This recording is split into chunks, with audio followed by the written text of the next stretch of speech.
பாட்டி, என்னம்மா? தேவ், என்னாச்சு சொல்லுமா? என்ன? தேவ் தேவ் மயங்கி விழுந்துட்டார் பாட்டி. ஐயோ, எதனால? என்னன்னு தெரியல பாட்டி. எனக்கு ரொம்ப பயமா இருக்கு. சீக்கிரம் வாங்க, வந்து பாருங்களேன். வா வா.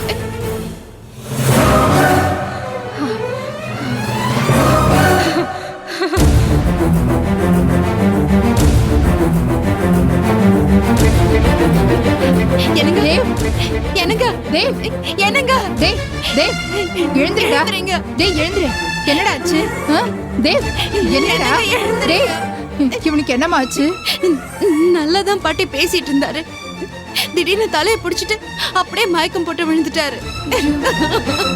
கடவுளே, நான் என்ன பண்ணுவேன்? என்னங்க என்னங்க எழுந்துறீங்க? தேவ், தேவ், எழுந்துடா. என்ன பாருங்க. தேவ், என்னடா உனக்கு? தேவ், என்னங்க? தேவ் ஒண்ணாகாதுமா. என் பேரனுக்கு ஒண்ணாகாது. பாட்டி, டாக்டர் கூப்பிடலாமா? சரிம்மா. பத்மினி, உடனே போய் டாக்டர் சீக்கிரம் போ போ. என்னங்க? தேவ், தேவ், வாங்க, சீக்கிரம் வாங்க.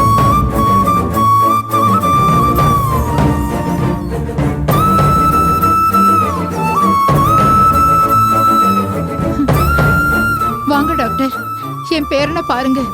திடீர்னு மயக்கம் போட்டு விழுந்துட்டான். இன்னும் கண்ணை முழிக்கவே இல்லை. என்னன்னு பாருங்க டாக்டர். இருங்க பாக்குறேன்.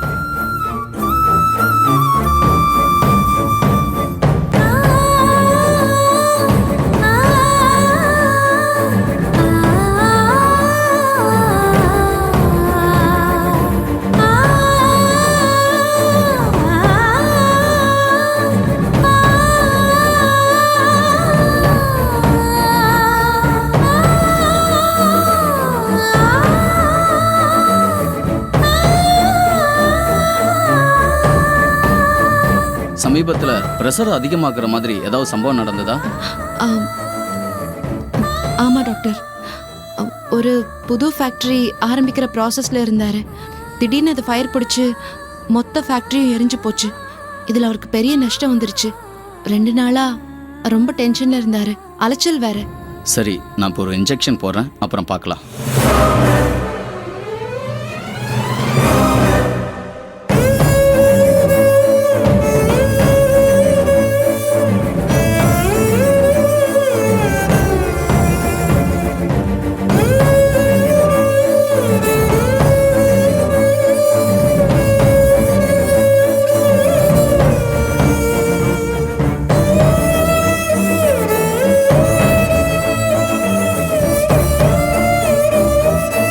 பிபி அதிகமாக இருக்கு, அதான் மயங்கி விழுந்திருக்காரு. ஒன்றும் பயப்பட வேண்டாம். ஃபர்ஸ்ட் எய்ட் பண்ணியிருக்கேன். இமிடியேட்டாக ஹாஸ்பிட்டலில் அட்மிட் பண்ணுங்க. நான் சீஃப் டாக்டருக்கு இன்ஃபார்ம் பண்ணிடுறேன். சரிங்களா? வரங்கம்மா. சரிங்க டாக்டர்.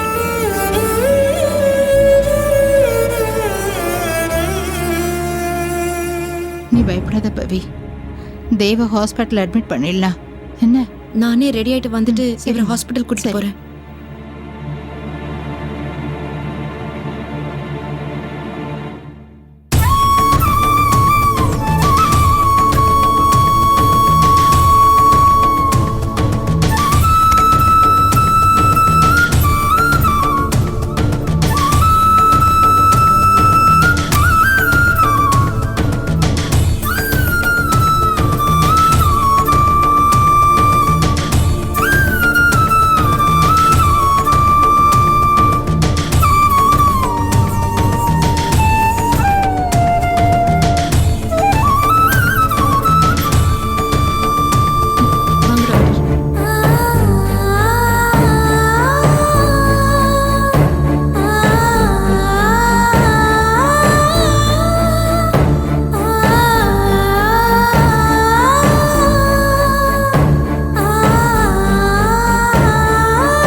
சிஸ்டர் ட்ரிப்ஸ் முடிஞ்சவொடனே நான் சொல்ற இன்ஜெக்ஷன் போட்டுருங்க. Okay, எழுந்தவொடனே எம்ஆர்ஐ ஸ்கேன் Okay, எடுத்துருங்க. doctor. கொஞ்ச நேரம் பொறுத்து மறக்காம ஸ்லீப்பிங் டோஸ் கொடுத்துருங்க. Okay doctor.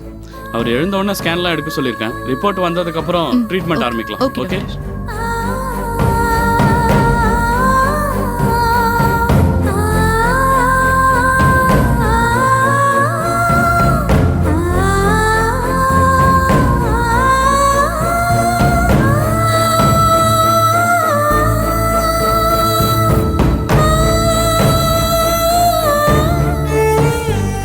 என் பேரனும் மருமகளும் சேர்ந்து வாழ முடியாதபடி ஏதாவது ஒரு பிரச்சனை வந்துகிட்டே இருக்கு.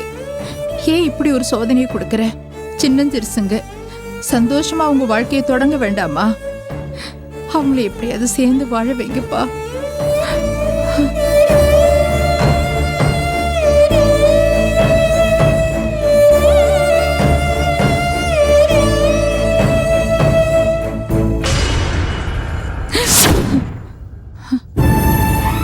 பாட்டி, தேவ் சாருக்கும் பவித்ராவுக்கும் முதலிரவுக்கு ஏற்பாடு பண்றப்பெல்லாம் ஏதாவது தடங்கள் வந்துகிட்டே இருக்கே. ஜோசியர் குறிச்சு கொடுத்த நாள்ல தானே நீங்க முதலிரவு ஏற்பாடு பண்ணீங்க. அப்படியும் சார் மயக்கம் போட்டு விழுந்து அது நின்று போச்சே. இதெல்லாம் எதனால பாட்டி? அடடடடடா, அவ்வளவு நல்லவளா நீ? அப்பாவி மாதிரி பேசுற. என்ன சொல்றீங்க பாட்டி? ஐயடா, ஒண்ணுமே தெரியாத மாதிரி நடிக்கிற. ஏண்டி, பவி அவங்க வீட்டுக்கு போயிருந்தப்ப அவ ராசி இல்லாதவ. அவ காலடி எடுத்து வச்ச நேரம்தான் நான் மாடியிலேருந்து கீழே விழுந்தேன். கம்பெனி எரிஞ்சு நஷ்டமா போச்சு. அவள் விரட்டி அடிச்சா உங்க பேரனோட கஷ்டமெல்லாம் சரியா போயிடுன்னு சொன்ன. இப்ப வந்து என்ன நடக்குதுன்னு எங்கிட்டே நாடகம் ஆடுறியா? உனக்கும் எனக்கும் என்னடி சம்பந்தம்? கோவில்ல ஏதோ ஒரு தடவை பார்த்தேன். மத்தபடி நீ யார் எனக்கு? எனக்கு பழைய ஞாபகமெல்லாம் போயிடுச்சுன்னு கோயில அனாத மாதிரி கடந்த. பாண்டியனுக்கு வேண்டிய பொண்ணாச்சேன்னு உன்னை பாவம் பார்த்து வீட்டுக்கு கூட்டிட்டு வந்து அடைக்கலம் கொடுத்தேன். பாண்டியனை உன்னை ஆசிரமத்துக்கு அனுப்பினான்னு சொன்னப்ப கூட சின்ன பொண்ணா இருக்கா, அப்படிலாம் அனுப்பக்கூடாதுன்னு நான் தான் உனக்கு இந்த வீட்டில் இடம் கொடுத்தேன். இப்ப என்னடான்னா ஏன் மருமகளையே விரட்டி அடிக்க சொல்ற? என்ன நெஞ்செழுத்தம் இருக்கணும்டி உனக்கு?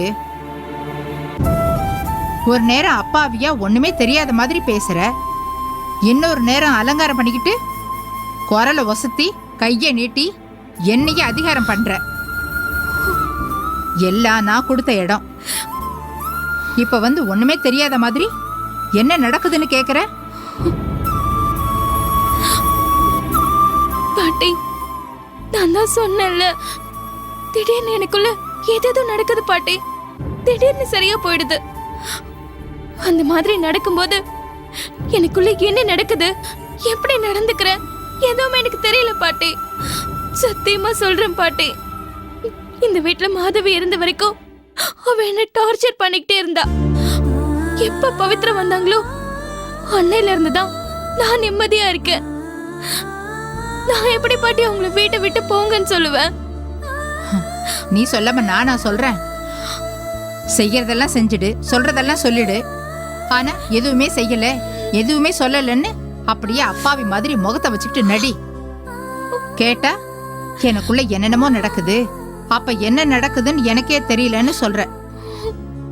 இந்த வீட்ல மாதவி இருந்த வரைக்கும் உன்னோட சேர்ந்து நாங்க யாருமே நிம்மதியா இல்ல. பவித்ரா வந்ததுக்கு அப்புறம் நீ நிம்மதியா இருந்தன்னு சொன்ன. ஆனா உன்னால நாங்க இப்ப நிம்மதி இழந்துட்டோம். தேவும் பவியும் இப்ப ஹாஸ்பிட்டலுக்கு போயிருக்காங்க.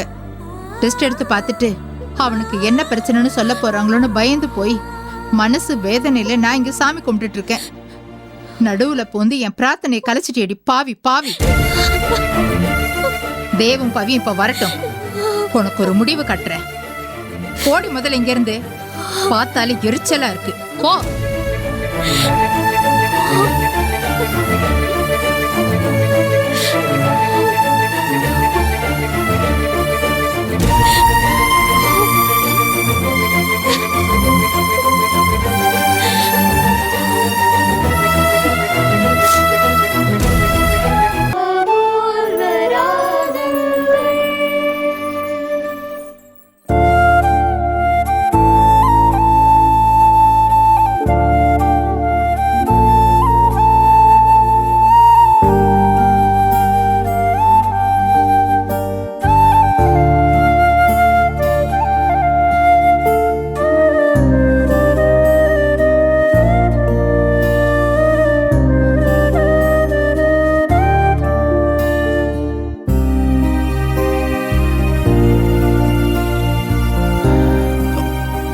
பவி,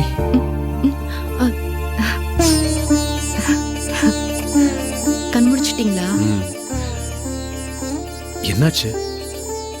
ஒன்றும் இல்லை, சும்மா ரிலாக்ஸாக இருங்க. ரெஸ்ட் எடுத்தா சரியாயிடும்னு சொன்னாங்க. மயங்கி விழுந்துட்டேனா? ஆமாம்.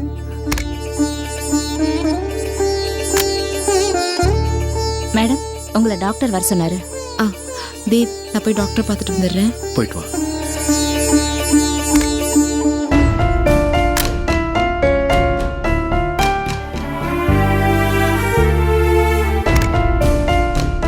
Excuse me sir. உள்ள வாங்க, உட்காருங்க. ரிப்போர்ட்ஸ் எல்லாம் வந்துருச்சு. எல்லா ரிப்போர்ட்ஸையும் பார்த்தேன். ஹை பிபி இருக்கு, சுகர் லோவாக இருக்கு, அதிகப்படியான டென்ஷன்னால வந்த மயக்கம் தான். அதோட இன்னொரு ப்ராப்ளமும் இருக்கு. என்ன டாக்டர்? அவருடைய ஹார்ட் ரொம்ப வீக்காக இருக்கு. டாக்டர், பயப்படாதீங்க, உயிருக்கெல்லாம் எந்த ஆபத்தும் இல்லை.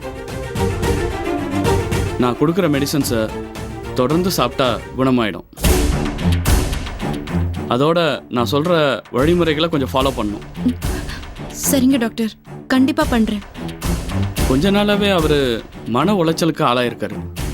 அதனால் அவர் ஹெல்த் ரொம்ப பாதிச்சிருக்கு. டயட்டில் சில மாற்றங்கள் செய்யணும். அது என்னன்னு நான் எழுதி கொடுக்குறேன். அப்புறம் அவர் எந்த ஒரு சூழ்நிலையிலையும் டென்ஷன் ஆகாமல் பார்த்துக்கணும். அப்புறம் மேடம், இன்னொரு முக்கியமான விஷயம். என்ன டாக்டர்? அவர் உடம்பு இப்போது தாம்பத்தியத்துக்கு தயாராக இல்லை. என்ன பண்ணுறது, நியூ மேரேஜ் கப்பல்ஸ் தான். அதனால தான் இது சொல்கிறதுக்கு எனக்கு கஷ்டமாக இருக்குது.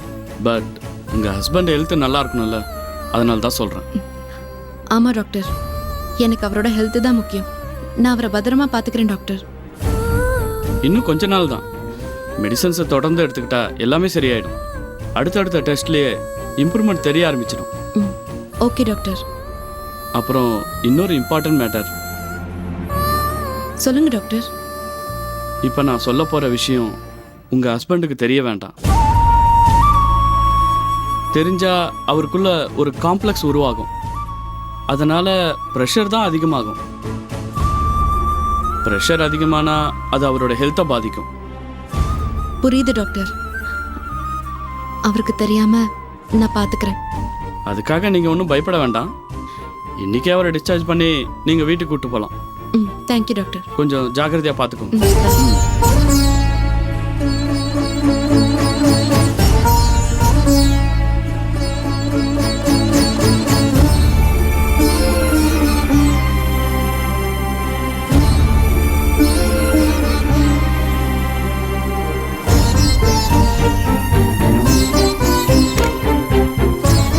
வா பவி.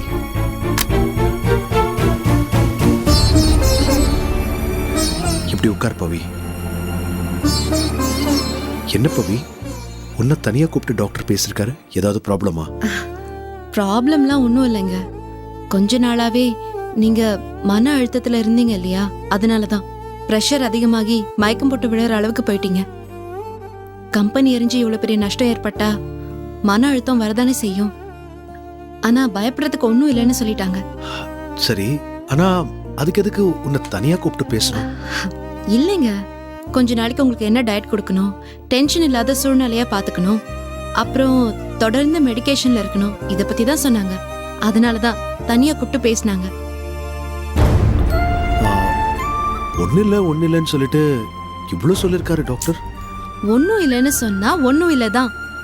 அவங்க சொல்றத ஃபாலோ பண்ணலனா மறுபடியும் ஹெல்த் பாதிக்கும்ல. அதனால தான் அவங்க அவ்வளோ இம்பார்ட்டன்ஸ் கொடுத்து சொன்னாங்க. சரி, இப்போ நம்ம கிளம்பலாமா? கிளம்பலாம். வாங்க.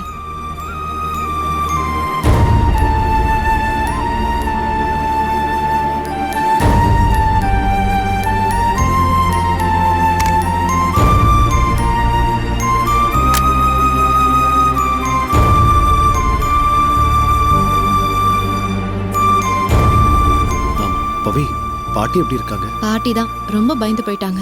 நீ கூட பயந்துருப்பியே. ஆமா. இப்போ உங்களை பார்த்தாங்கன்னா ரொம்ப சந்தோஷமாயிடுவாங்க.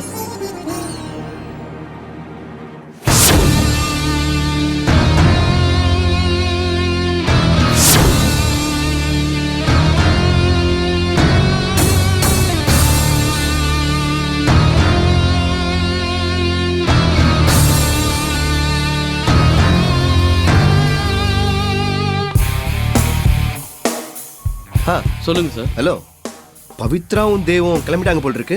என்ன அது சொன்னீங்க? வந்து நீங்க சொன்ன மாதிரியே அவங்க கிட்ட எல்லா விஷயத்தையும் சொல்லிட்டேன். ஓகே, நிச்சயமா அவங்களுக்குள்ள தாம்பத்திய உறவு நடக்காது.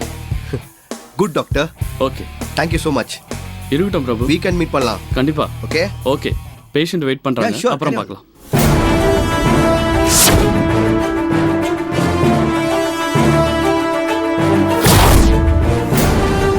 எஸ், பவித்ரா மேல தேவோட கை விரல் கூட படக்கூடாது. பவித்ரமானவளா, பவித்ரா எனக்கு சொந்தமாகணும். எனக்கு மட்டுமே சொந்தமாகணும். சொந்தமாக்கி காமிப்பேன். S S.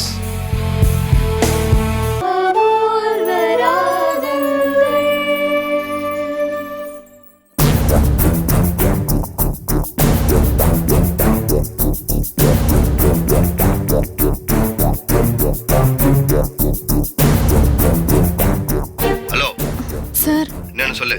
நேத்து ராத்திரி நீங்க கொடுத்த மருந்த பால்ல கலந்து கொடுத்துட்டேன். தேவ் சார் அதை குடிச்சிட்டாரு போல இருக்க. அவர் அப்படியே மயக்கம் போட்டு விழுந்துட்டாருங்க. டாக்டர் வந்து பார்த்துட்டு போனாரு. இப்ப கூட ஹாஸ்பிட்டலுக்கு தான் போயிருக்காங்க. நீங்க நினைச்ச மாதிரி அவங்களுக்கு முத ராத்திரி நடக்கலங்க. அதெல்லாம் எனக்கு தெரியும். இனிமே அவங்களுக்கு வாழ்க்கையில முத ராத்திரியே கிடையாது. நான் அப்புறம் பேசுறேன்.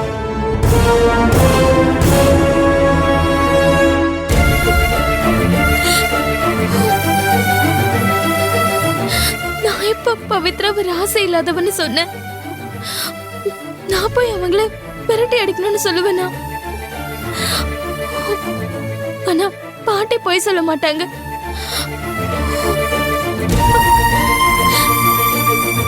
அன்னைக்கு என்னடா நைட் நேரத்துல தேவ் மாமா ரூம்க்கு முன்னாடி தலை நிறைய பூ வச்சுக்கிட்டு புடவையெல்லாம் கட்டிக்கிட்டு நின்னு சொல்றாங்க. என்ன பாண்டியன் சார் கூட என்ன ஜெயில பார்த்தேன்னு சொல்றாரு. நான் மாதவிய பார்க்க போனேன்னு வர சொல்றாரு.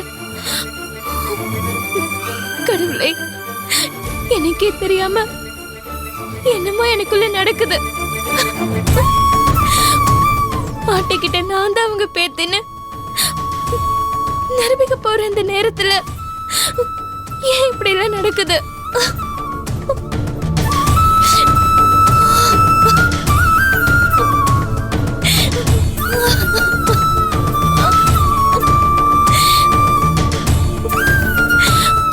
அவங்களே என்ன வெறுத்து ஒதுக்குறாங்க. இல்ல, கூடாது. பாட்டி என்ன வெறுத்துட கூடாது. அவங்க என்ன விரட்டிட கூடாது. அது நடந்துட கூடாது. நடக்க விட மாட்டேன். கடவுளே, நீதான்ப்பா எப்படியாவது என்னை காப்பாத்தணும்.